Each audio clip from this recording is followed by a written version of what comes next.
Thank you so much for joining us on the Dwelling Show. I'm your host, Dantes. I've got an incredible guest with us today. I've got Colin Douthit with us. Hey, Colin, how you doing? I'm doing great. How are you doing today? Doing fantastic, doing fantastic. So, of course, we've just been talking before the show, know a little bit about your story. But can you tell our listeners a little bit more about who you are and kind of what you've been up to lately, actually? Yeah, sure thing. So, name's Colin Douthit. I am in Kansas City. I'm a real estate investor. I'm a owner of a property management company, and I'm a co-owner of a general contracting company that does rehab and renovations on rental properties. Awesome. So let's kind of thanks for that introduction. I appreciate that. So let's kind of just rewind back a little bit, right? Because you've got like three engineering degrees, right? So Yes. you're obviously an engineer, but now you're doing this property management thing. Now you're doing also like a little bit of GC construction. hmm When did that kind of change come about, and why real estate? So that change came about early 2017, I would say. I was under contract on my first property, which was a 7-unit apartment building, and I was working as a project manager for a construction company, and they decided that it was time for us to part ways. So I got let go, which was okay because I was really unhappy with where I was at. I was really unhappy with the corporate world and just that whole race and everything that was associated with it. And so I started going and buying my own rental properties at that point and building my own portfolio. We got up to about 60 units in 18 months. And once we hit that threshold, along the way, I was like, well, let's invest in some property management software. And I was basically keeping a couple maintenance guys busy. So we kind of decided let's make this all an official business, and we brought the property management company live. We got legal compliance in the states to make sure we were doing everything correctly. Um, and then made the construction official and started working then with a lot of out-of-state investors to help them dive into rehabbing their properties, doing turns, general maintenance needed to be done. Oh, awesome. So you said a lot of interesting things there. You weren't too happy with your corporate job. Obviously, like you said, you were let go. So you didn't, most people, when they lose their job, they go out and find another job, right? So you didn't do that. You decided to say, hey, this is probably like a blessing in disguise. Like maybe God is telling me Mm-hmm. something, and I'm just gonna go, set up this company. It might sound crazy to anybody listening to this, but Yeah. Yeah, it felt crazy, and God was definitely in control of making that happen. Because it really was just such a blessing to get to be with my family more. It wasn't all glamorous though, like everybody thinks it's. Oh, you're just real estate. I mean, the first one was like, okay, I got to pinch every penny. Now, I had always had this entrepreneurial dream and this mindset of getting out of that, so we'd always kept our living costs intentionally low. So when this happened, we could still live off my wife's income, and it wasn't the end of the world for us. And then once the real estate money started coming in, that just helped offset us and make sure we weren't on the soup line, I guess. yeah, awesome. And the other thing I was going to ask you, can you tell us a little bit more about the 7 unit deal, which you said was your first property? So you kind of skimmed Yeah. over that. Can you kind of give us the whole lowdown? How did you find it? How did you fund it? Any kind of cool story about that property? Yeah, no, absolutely. So I live in Odessa, Missouri, which is a bedroom community to Kansas City. It's about 35 miles east of downtown Kansas City. So we're out in the country. It's a town of 5,000, 5,500 people. I didn't grow up there, but I moved there because I just really loved living out in the country. And one day, as I'm starting to look into real estate, I'm reading the books, I'm doing the podcasts, Bigger Pockets, all that jazz. I drive down the main drag in our town, and there's a for sale by owner sign right in front of this apartment building. And I'm like, oh my gosh, that's awesome. So I call up the guy, I negotiate the purchase price, I negotiate a 5-year balloon on owner finance, and just kind of went from there. I was just like talking, on mute and just saying, wow, that's amazing. So your first deal, you were able to owner finance or seller finance. Mhm. And you said you got a 5-year balloon. So are you're obviously still on that balloon period, right? Before your balloon period. Within 18, 14 months or so, You we refied? refinanced that property. Okay. Yeah, we were Awesome. able to pull our initial equity back out. Yeah. So if there's somebody, randomly just on this, listening to this this particular episode, and I'm thinking, what the heck is owner financing? Is there any way you can just quickly break that down for us? Yeah, fairly simple. Instead of the bank having a lien on the property, the owner does. So he carried the note. I made monthly payments to him. We had an amortization schedule for a 20-year amortization on the property, and I just made principal and interest payments and tracked it, and then I had to cut him a 1099 for his interest. And yeah, that's all there was to it. It really is not overly complicated. A good bank, a small town bank that we have kind of that held the note previously, they kind of set it up. But I've had title companies set up owner financing situations as well. Awesome. So obviously, I'm in the apartment syndication world, and Hmm. generally in our space, having property management in-house, which is kind of what you did. You talked about the software, which we're going to get to. Hmm. It's kind of a curse word, right? To actually bring property management in-house. Hmm. The idea is always to have third property management companies, third-party property management companies. So how did you make that decision to actually start, bringing everything in house, and just kind of mention the software you use as well for anyone out there kind of thinking of doing the same? Yeah, well, I made the decision because it was kind of twofold. First, I had a dream was like, well, if I created my own property management company or I owned enough properties, I could afford to have somebody in-house for me. I could afford to have a property manager that managed my properties and would take my workload off my table. So that was a really big plus. It's like, man, that would be the goal. We've far surpassed that now, but that was my initial goal. Um, yeah. What was the second part of the question? I mean, as far The software that you guys use. Oh, yes, software. So we use Buildium, Okay. property management software. It's all cloud-based. It's great property management software. It's the only one I've ever tried, but we're exceedingly happy with it, and it does everything that we need. Yeah, it's a great one. Yeah. So Mhm. the other thing I was going to mention is, so you brought, you brought the property management in house, but that was just not for your own properties. You also started managing property for other folks. Mhm. How were you able Yeah. to quickly scale up your business from kind of where you started to where you're right now?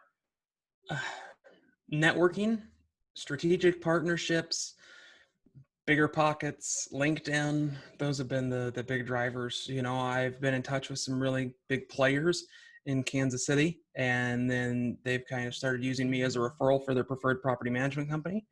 We've been able to perform as well. So you perform on the first one, you build trust. You perform on the fifth one, you build more trust, and it just kind of goes from there. Um, you know, Bigger pockets, getting on there, doing a lot of farming on there, meeting people at meetup events as well. Awesome. So, now you've kind of got this business growing. You've got the property management, I guess, side down to a T. Things are going Hmm. pretty well. Now you bring in another line of business, which is construction, right? Yeah. GC, construction manager, general contracting. Hmm. How did you make that decision? And how is that business going for you right now? Well, I came to that decision because when I was trying to hire my own contractors, I wasn't always happy with the schedule, with the pricing, with the quality, fill in the blank. And it really started with just I needed my own maintenance guys to an extent. And so we started doing that. We were doing a couple of flips at the time as well, so it made sense for us to have the work in house. Uh, but when we talked to the investors, it was really a plus for them to have one single point of contact. They can contact myself or my partner on the construction side, and we both know what's going on in the properties. We both are able to walk through the rehab status, walk through maintenance questions.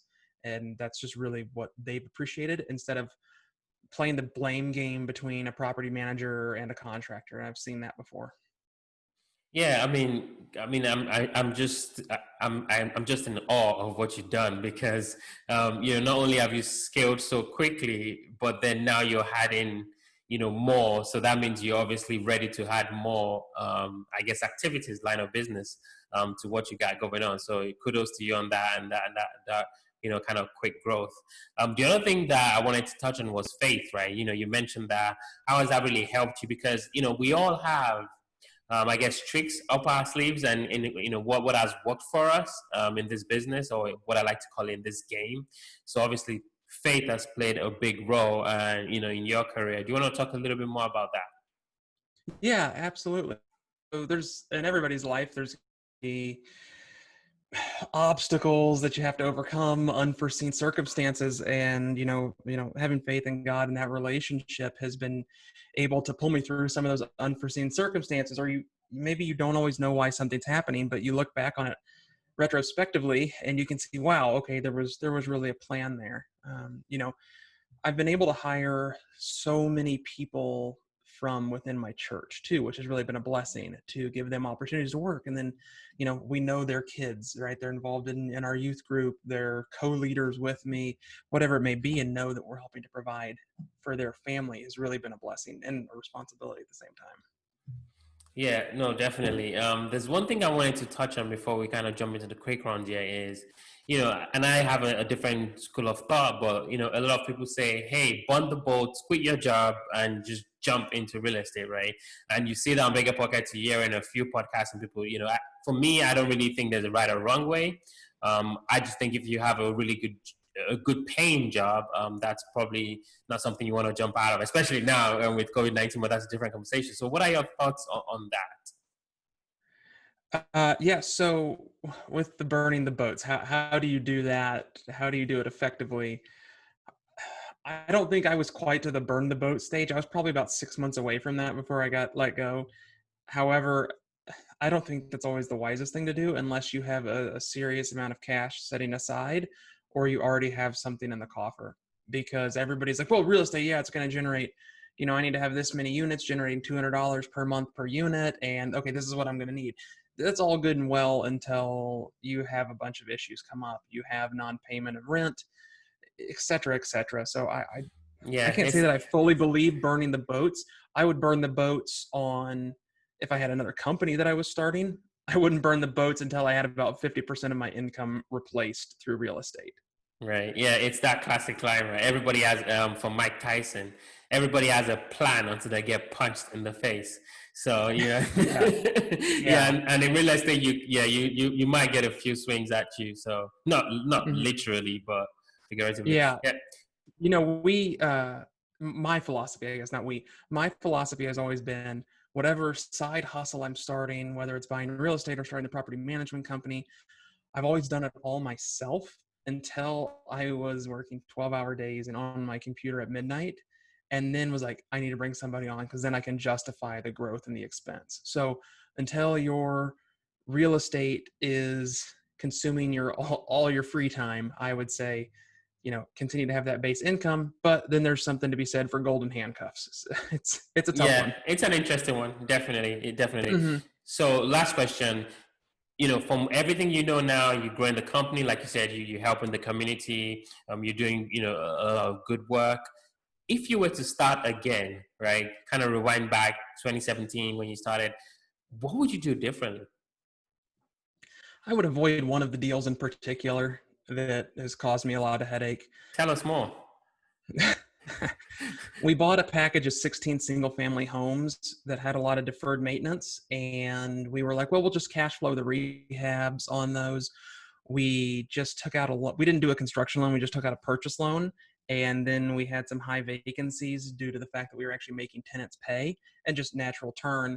And we didn't always have the cash flow to pay for the rehabs on that. So we're still working through that process right now. And that one's just caused a lot of heartache and headaches more than anything else. Yeah, thank you for sharing that. I really appreciate that. Yeah. So we definitely dwelling into the quick round. These are going to be quick questions, quick answers. All You right. ready, sir? I'm ready. All right. First question: what makes you Colin unique? What is that differentiating factor that separates you from the next guy or the next girl? I'm tall and I have red hair. I like that one. I like that one. What was the last book that you read, and what was the one thing you picked up from that book? Oh, it was Built to Sell, about building a business to be able to sell it. And the one thing that I took out of it was, you have to have systems in place to where you can easily replace yourself so that so that you are not the business. Hmm. Yeah, I've never heard that one. I thought you were going to say built to last, but yeah, built to sell. Oh, interesting. Yeah. Yeah. Last question. So, like you said, you're doing great. You've got your business. You got a family. What do you do for fun? Run property management and construction company. We live out in the country. We live on a farm. So my fun on the weekends is going out in the pasture with my son and playing with pigs, cows, chickens, tractors, whatever that may be out on the farm. That's where we have a lot of fun right now. Nice. If there's somebody saying, "Well, I like this guy in the country, living life and enjoying himself and having a good time," I want to connect with them. I want to know more about Colin. What's the best place, or maybe we're one of your companies? What's the best place people can reach out to you, get to know more about you? Yeah, absolutely. So feel free to reach out to me on LinkedIn, Colin Douthit, as well as you can check out our property management website, www.atlas.rentals, and you can find out more about us and get a hold of me there as well. Colin, thank you so much. I really appreciate you. I really appreciate your time today. Thank you, thank you, thank you. Thanks for having me on. I enjoyed it.